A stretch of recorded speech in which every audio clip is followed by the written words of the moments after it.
No lo elegiste. No te sentaste un día a decidir que ibas a reorganizar tu forma de pensar. No hubo un momento consciente, una resolución, un punto de partida claro. Y sin embargo, algo está ocurriendo. Lo sientes en la incomodidad que no puedes nombrar del todo. En la sensación de que las respuestas que antes funcionaban ya no encajan con las preguntas que ahora te haces. En la distancia extraña que empiezas a sentir entre quien crees que eres y quien algo dentro de ti sabe que podría ser. Eso no es confusión. No es crisis. No es señal de que algo salió mal. Es el sonido de una mente reorganizándose. Y ese proceso, una vez que comienza, no se detiene por voluntad propia. Porque no lo inició la voluntad. Lo inició algo más profundo.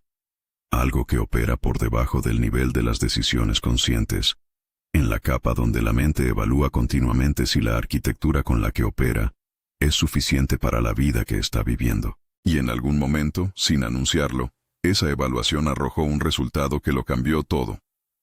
La arquitectura actual ya no es suficiente. Bienvenido a Metanoia.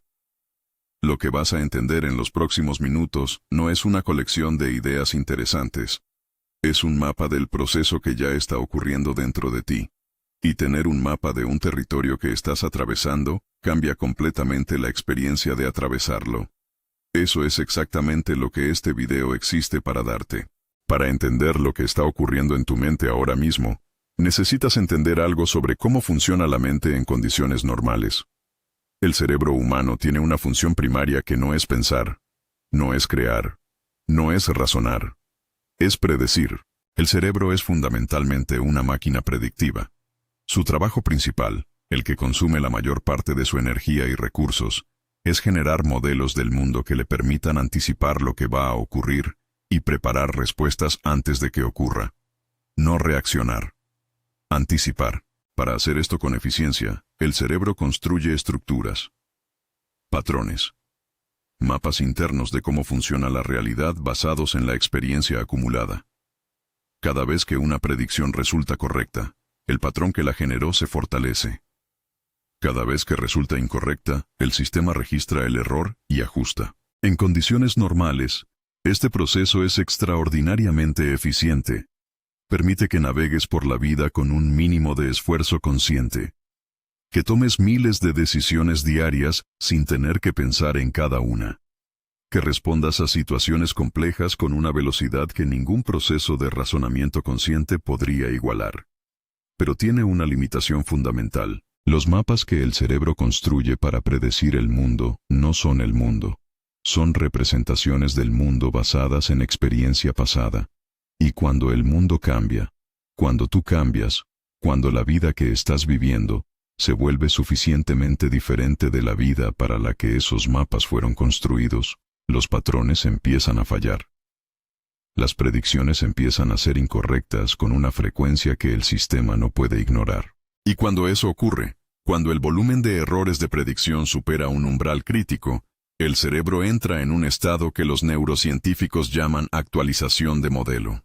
El sistema decide, por debajo del nivel de la conciencia, que los mapas actuales son insuficientes y que necesitan ser revisados. Eso es exactamente lo que sientes cuando sientes que algo en tu mente se está reorganizando. No es una metáfora. Es una descripción técnica de un proceso neurológico real. La actualización de modelo no ocurre de manera suave y gradual. No es una transición elegante de un estado a otro. Es más parecida a lo que ocurre cuando un sistema operativo detecta que necesita una actualización fundamental. Hay un periodo de inestabilidad, de procesos que se interrumpen y se reinician, de funciones que temporalmente no responden como se espera, antes de que el sistema emerja en su nueva configuración. Ese periodo de inestabilidad es lo que la mayoría de las personas experimenta como crisis, como confusión, como pérdida de dirección. Pero no es ninguna de esas cosas. Es el proceso de actualización ocurriendo exactamente como debe ocurrir.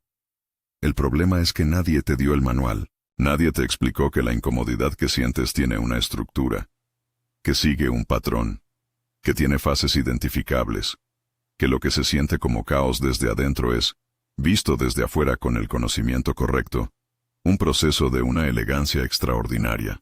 Eso es lo que vamos a examinar ahora. El proceso de reorganización mental tiene fases. No perfectamente lineales, no con fronteras completamente claras entre una y otra, pero identificables. Y reconocerlas cambia la relación que tienes con el proceso. La primera fase es lo que podría llamarse saturación del modelo antiguo. Es el periodo previo a la reorganización visible. Desde afuera, y a veces desde adentro, todo parece normal. La persona funciona, cumple con sus responsabilidades, mantiene sus rutinas. Pero por debajo de esa superficie de normalidad, algo está acumulándose. Los errores de predicción se están multiplicando. Las estrategias que antes funcionaban están produciendo resultados cada vez menos satisfactorios. Las narrativas que daban coherencia a la experiencia están requiriendo cada vez más esfuerzo para mantenerse. Las preguntas que antes podían ser ignoradas están volviéndose más insistentes. Esta fase puede durar meses, a veces años. La persona la experimenta como una vaga insatisfacción que no puede precisar, como la sensación de que algo falta sin saber exactamente qué, como un cansancio que el descanso no resuelve porque no es cansancio físico. Es el cansancio de un sistema que está trabajando cada vez más duro para mantener una arquitectura que ya no se sostiene sola. La segunda fase es la ruptura de superficie. Es el momento en que la acumulación subterránea de la primera fase encuentra una salida. Puede ser precipitada por un evento externo significativo, una pérdida, un cambio, una conversación que dice algo que no puede ser ignorado. O puede ocurrir aparentemente sin causa externa, en un momento ordinario, cuando la presión interna finalmente supera la capacidad del sistema de contenerla. Esta es la fase que más frecuentemente se confunde con crisis, porque desde adentro se siente como colapso. Las certezas que organizaban la experiencia se vuelven inestables. Las respuestas automáticas que antes funcionaban dejan de funcionar. La persona se encuentra sin las herramientas habituales para procesar lo que está ocurriendo, porque las herramientas habituales son exactamente lo que está siendo revisado. Es el momento de mayor vulnerabilidad y de mayor apertura simultáneamente. La tercera fase es la que menos se menciona y la más crítica, el estado liminal. Liminal viene del latín limen, que significa umbral. Es el estado de estar entre lo que fuiste y lo que serás, entre el modelo antiguo que ya no funciona y el nuevo que todavía no está completamente formado. Es el estado más incómodo de todo el proceso, porque en él no hay suelo firme. Las estructuras antiguas se debilitaron, pero las nuevas no están consolidadas. La persona no puede volver completamente a quien era porque algo fundamental cambió, pero tampoco puede ser completamente quien será porque ese proceso todavía no terminó. Es el espacio donde la mayoría de las personas abandonan el proceso, donde el dolor de la incertidumbre se vuelve suficientemente intenso como para que regresar al modelo antiguo, aunque sea insatisfactorio, parezca preferible a continuar en el no saber. Y es también el espacio donde ocurre la mayor parte del trabajo real de reorganización, porque el estado liminal, aunque incómodo, es el estado de máxima plasticidad. Es cuando el sistema está más disponible para incorporar nueva estructura. Es cuando las experiencias correctas, las comprensiones correctas, el tipo de exposición correcta, tienen el mayor impacto posible. Desperdiciar el estado liminal huyendo hacia la familiaridad es uno de los errores más comunes y más costosos en el proceso de transformación mental. La cuarta fase es la consolidación. Es cuando la nueva estructura empieza a estabilizarse. Cuando los nuevos patrones de percepción y respuesta comienzan a sentirse naturales en lugar de esforzados. Cuando la persona empieza a operar desde el nuevo modelo con algo que se parece a la fluidez que tenía con el antiguo, pero con una diferencia fundamental. La fluidez del modelo antiguo era inconsciente, era automática, era el resultado de años de repetición sin examinación. La fluidez del nuevo modelo es diferente porque fue construida con conciencia, porque la persona sabe, al menos en parte, cómo se construyó. Y ese saber cambia la relación con la propia mente de una manera que no tiene reversa. Hay algo que ocurre durante la reorganización mental que es absolutamente necesario entender si quieres atravesarla con conciencia en lugar de a ciegas. La mente que se reorganiza no reorganiza solo pensamientos, reorganiza la identidad. Y eso es profundamente diferente. Los pensamientos son el contenido de la mente. La identidad es la estructura desde la cual los pensamientos son generados. Cambiar el contenido sin cambiar la estructura produce resultados temporales. Cambiar la estructura produce algo diferente. Una nueva forma de generar contenido. Piénsalo de esta manera.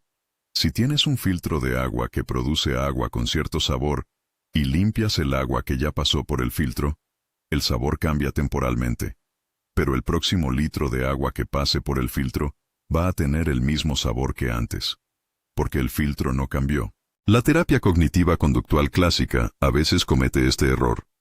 Cambia el pensamiento sin cambiar la estructura que genera el pensamiento, y produce mejoras reales pero limitadas, porque el filtro sigue siendo el mismo. La reorganización mental profunda no cambia el agua, cambia el filtro. Cambia la estructura desde la cual se generan los pensamientos, las interpretaciones, las respuestas emocionales, las decisiones. Y cuando esa estructura cambia, todo lo que se genera a partir de ella cambia con ella. Eso es lo que hace que la reorganización que estás atravesando sea cualitativamente diferente de simplemente aprender cosas nuevas o adoptar nuevos hábitos. No es una actualización de contenido. Es una actualización de sistema operativo. Existe un mecanismo que hace que la reorganización mental sea simultáneamente necesaria e increíblemente difícil. Se llama identidad defensiva, y es uno de los fenómenos más fascinantes y más limitantes de la psicología humana. La identidad defensiva es la tendencia del sistema mental a proteger su propia coherencia por encima de su propia precisión. En términos simples, la mente prefiere tener razón a tener una imagen correcta de la realidad. Prefiere mantener la narrativa existente sobre quién es a actualizar esa narrativa con información que la contradice. Esto no es irracionalidad. Es, de nuevo, una adaptación evolutiva. Un sistema que cambia de identidad constantemente en respuesta a cada nueva información sería un sistema inestable. La consistencia de la identidad es funcional. Permite la continuidad de la experiencia, la coherencia de la acción, la predicción del comportamiento propio. El problema es que la identidad defensiva no distingue entre las partes de la identidad que vale la pena proteger y las que no. Protege todo con la misma intensidad. Las creencias que te sirven y las que te limitan. Los patrones que te expanden y los que te contraen. La narrativa verdadera y la narrativa que construiste para sobrevivir circunstancias que ya no existen. Todo queda protegido detrás del mismo escudo, y ese escudo tiene un nombre familiar. Lo llamamos ego, lo llamamos amor propio, lo llamamos consistencia de carácter. Pero en su función defensiva, en su modo de proteger la coherencia a cualquier costo, es exactamente el mecanismo que hace que la reorganización sea tan resistida. Porque reorganizarse significa, en alguna medida, admitir que la versión anterior estaba operando con un mapa inexacto, y eso activa la identidad defensiva con toda su fuerza. La solución no es destruir la identidad defensiva, es desarrollar algo más fuerte que ella. La capacidad de observarla propiamente sin fusionarse con lo que observa. Los psicólogos lo llaman metacognición. La capacidad de pensar sobre el propio pensamiento, de observar los propios procesos mentales con algo de distancia, de ver el patrón mientras el patrón ocurre, sin ser completamente arrastrado por él. Esta capacidad no se desarrolla leyendo sobre ella. Se desarrolla practicándola. Y el primer paso de esa práctica es exactamente lo que estás haciendo ahora mismo. Prestarle atención al proceso de tu propia mente en lugar de solo al contenido que produce. Hay un aspecto de la reorganización mental que genera más confusión que cualquier otro. Y es este. Durante el proceso, la persona frecuentemente siente que está perdiendo algo sin poder identificar qué. No es ilusión. Es real. Pero lo que se está perdiendo no es lo que parece. No se está perdiendo identidad. Se está perdiendo la ilusión de que la identidad era fija. No se está perdiendo certeza. Se está perdiendo la dependencia de la certeza como condición para funcionar. No se está perdiendo quién eres.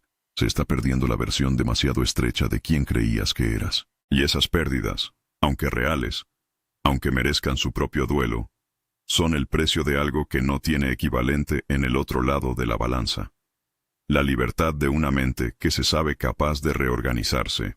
Porque una mente que ha atravesado una reorganización profunda y ha salido del otro lado no solo tiene una nueva estructura, tiene algo más valioso: la experiencia directa de que la estructura puede cambiar, de que lo que se siente como inamovible puede moverse, de que lo que se siente como la realidad puede ser revisado. Eso cambia la relación con todo lo que viene después, con cada nueva incomodidad, con cada nueva disonancia, con cada nueva señal de que el sistema necesita actualización. Porque ya no es territorio desconocido, ya es algo que la mente reconoce como proceso. Y lo que se reconoce como proceso se puede atravesar con conciencia, en lugar de con pánico. Quiero hablarte de algo que raramente aparece en conversaciones sobre transformación mental, pero que es absolutamente central en el proceso que estás atravesando. La reorganización mental no ocurre en el vacío, ocurre en relación. La estructura mental que está siendo reorganizada fue construida, en gran parte, en relación con otras personas, con las figuras de apego de la infancia, con los grupos sociales que definieron quién eras, con las relaciones que confirmaron o cuestionaron la narrativa que tenías sobre ti mismo. Y la nueva estructura que está emergiendo también necesita relación para consolidarse, no porque la transformación sea un proceso social en el sentido superficial, sino porque el cerebro humano es un órgano social.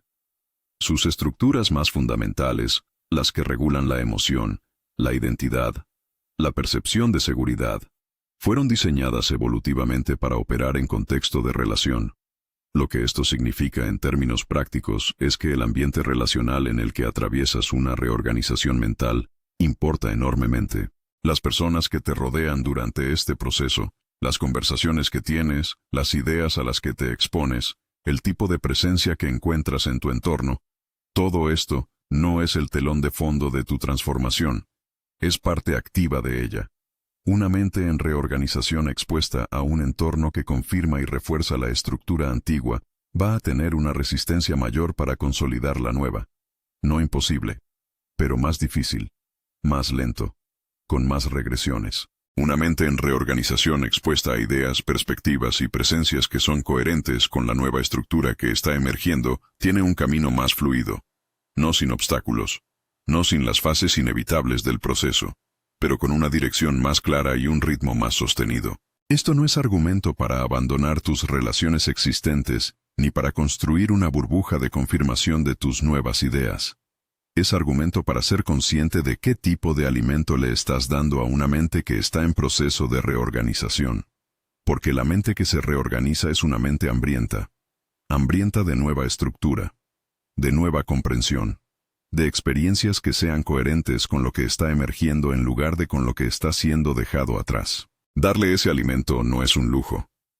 Es parte del proceso. Estás al final de este video.